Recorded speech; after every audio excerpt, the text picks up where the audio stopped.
Hey there, neighbors and naysayers. January 29th, 2024.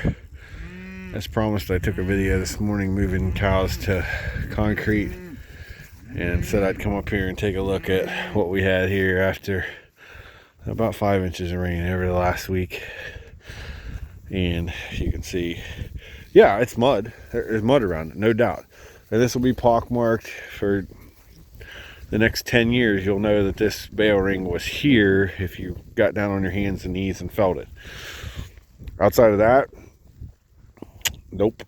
We'll put turnips on this, and within 2 years, the only reason you'll know that this happened is because this will be a green spot.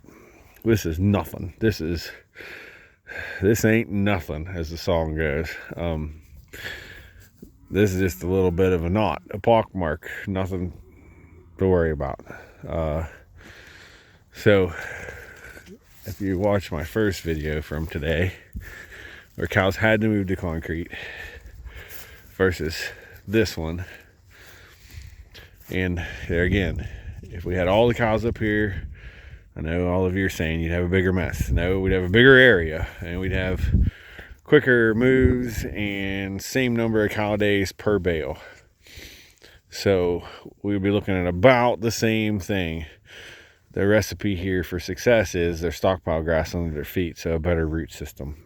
Where we've unrolled hay, they've grazed all the plant. There's no above ground mat to stand on, and we have to swap the tractor in there and out of there every day, where this we do not. The bales were already set.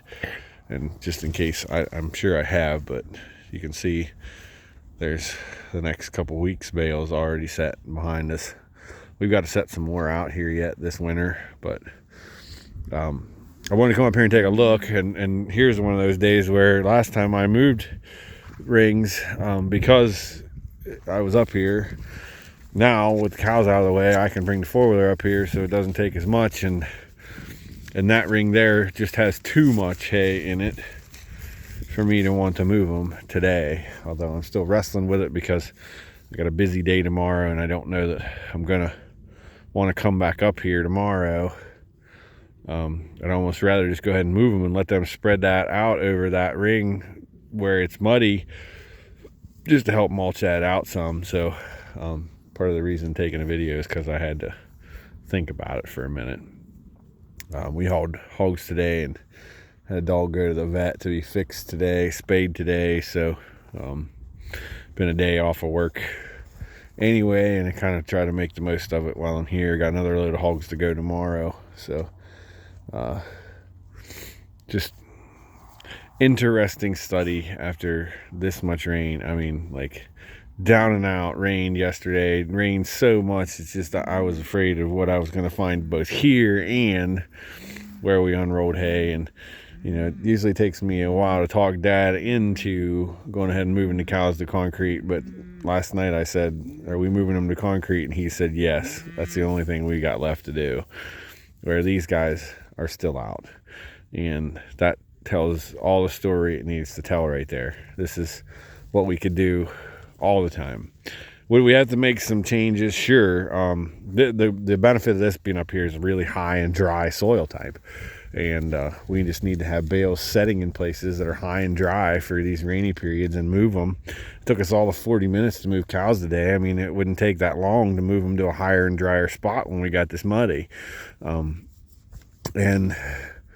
then, you know, on top of that, I've thought about it, and we're only going to feed on about 50% of what we graze.